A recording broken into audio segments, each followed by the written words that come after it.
የዓለም የሰራተኞች ቀን በኢትዮጵያ ለ50ኛ ጊዜ ተከብሮ የዋለው በዚሁ ባሳለፍነው ሳምንት ነበር። ታዲያ በዚሁ አከባበር ላይ የኢትዮጵያ ሰራተኞች ማህበራት ኮንፌዴሬሽን የደሞዝ ገቢ ግብር መቀነስ አለበት የሚለውን ጨምሮ 8 ያህል ጥያቄዎችን አቅርቧል። የስራና ክህሎት ሚኒስቴርም መንግስት የሰራተኛውን ጥያቄዎች በጥናት ላይ ተመስርቶ ለመመለስ ዝግጁ መሆኑን የገለጸው በተገባደደው ሳምንት ነበር። ሪፖርተራችን ኤርሚያስ በጋሻውን በሰራተኞች ቀን አከባበር ላይ የተነሱ ጉዳዮችን በተከታዩ መልክ አጠናክሮታል። ወደዛው እንለፍ። ዝቅተኛ ገቢ ያላቸውን ሰራተኞች ብቻ ሳይሆን መጠነኛና ከፍተኛ ደሞዝ በሚያገኙት ላይም የኑሮ ውድነቱ ከፍተኛ ጫና እያሳደረ በመሆኑ ከሰራተኛው ደሞዝ የሚቀረጠው የሥራ ግብር ምጣኔው እንዲቀንስልን ላቀረብነው ጥያቄ አስቸኳይ መፍትሄ እንዲሰጠን አጥብቀን እንጠይቃለን። ዝቅተኛ የደሞዝ ወለል የሚወስን የደሞዝ ቦርድ እንዲቋቋም በአሰሪና ሰራተኛ አዋጅ የተደነገገ ቢሆንም የደሞዝ ቦርድ ማቋቋሚያ ደንብ በሚኒስቴሮች ምክር ቤት ባለመውጣቱ ወደ ተግባራዊ እንቅስቃሴ ያልተገባ ሲሆን በ2017 ዓ.ም በስራና ክህሎት ሚኒስቴር ጋር በጋራ ባቀድነው የሥራ ዕቅድ ውስጥ የገባና አንድ ዙር የተወያየንበት ቢሆንም ከችግሩ አንገብጋቢነት አንጻር ትኩረት ተሰጥቶ ደንቡ ወጥቶ ቦርዱ ቶሎ እንዲቋቋም አጥብቀን እንጠይቃለን። የሰራተኞችን በነፃነት የመደራጀት መብት በማስመልከት ላነሳነው ጥያቄ ለስራና ክህሎት ሚኒስቴር በተሰጠው አቅጣጫ መሰረት ትኩረት አግኝቶ የጋራ ዕቅድ በማውጣት በፌዴራልና ከአንዳንድ ክልሎች በስተቀር በሁሉም ክልል ቢሮዎች ደረጃ ተቀናጅተን እየሰራን እንገኛለን።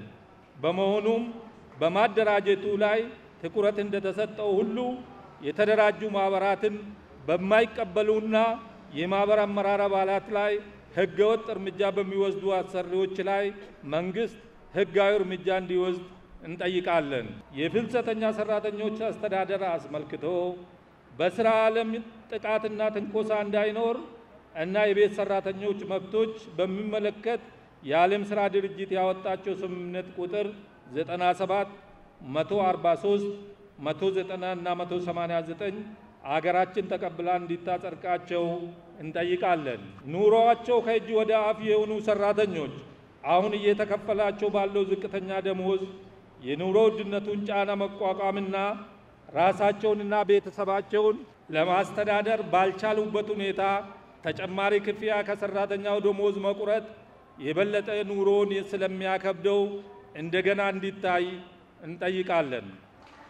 በመላው ሀገሪቱ የሚገኙ የማምረቻና የአገልግሎት ሰጪ ተቋማት የሚገኙ ሰራተኞች በማህበር እንዲደራጁ ሚኒስቴር መስሪያ ቤታችን ከክልሎች ጋርና ከኢትዮጵያ ሰራተኛ ማህበራት ኮንፌዴሬሽን ጋር የጀመረውን ስራ አጠናክሮ እንደሚቀጥል በዚሁ አጋጣሚ መግለጽ እወዳለሁ።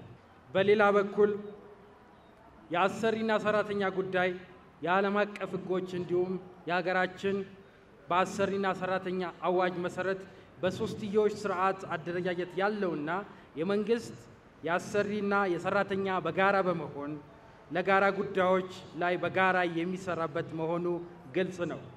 ይህን አሰራር መሰረት በማድረግ መንግስት የሶስትዮሽ ስርዓት በመዘርጋት በርካታ የጋራ ጉዳዮች ላይ በጋራ በመምከር ስርዓቱን በማጠናከር ላይ ይገኛል። ሚኒስቴር መስሪያ ቤታችን ባለፉት 3 ዓመታት በርካታ የህግ ማዕቀፎችን ሲያሻሽል ቆይቷል። ከዚህ ጋር ተያይዞ የአሰሪና ሰራተኛ አዋጅን መሰረት በማድረግ የደሞዝ ቦርድ የሚቋቋምበትን በጥናት ላይ የተመሰረተ ረቂቅ ደንብ በማዘጋጀት ከሚመለከታቸው ባለድርሻ አካላት ጋር ማለትም ከሰራተኛና አሰሪ ኮንፌዴሬሽኖችና ፌዴሬሽኖች ጋር አንድ ዙር ውይይት ማድረጉን መግለጽ እወዳለሁ። የተዘጋጀው ረቂቅ ደንብ የሀገራችን ህግ አወጣጥ ስርዓትን በመከተል በአጭር ጊዜ ውስጥ ጸድቆ ወደ ስራ የሚገባበት ሁኔታ ላይ ሚኒስቴር መስሪያ ቤታችን የሚሰራ ይሆናል።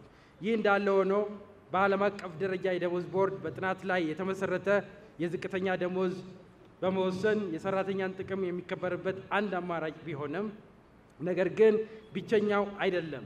በዋናነት በአሰሪና ሰራተኛ መካከል በሚደረግ የጋራ ድርድር ምክክር ኮሌክቲቭ ባርጌኒንግ በማጠናከር ምላሽ የሚያገኝበት ሁኔታ ሰፊ ናቸው። በቀጣይም ሰራተኛው በማህበር በነፃነት የመደራጀት መብትን የበለጠ እንዲጠናከርና መብት እንዲከበር በማድረግ በኢንዱስትሪው ውስጥ ለምርትና ምርታማነት ማደግ ሰራተኛው የራሱን አስተዋጽኦ የሚያበረክትበት የውይይትና ምክክር ባህል በማዳበርና በአሰሪና ሰራተኛ መካከል የሚፈጠር አለመግባባቶች በሶስትዮሽ ውይይት መድረክ መፍታት ባህልን ማሳደግ ያስፈልጋል።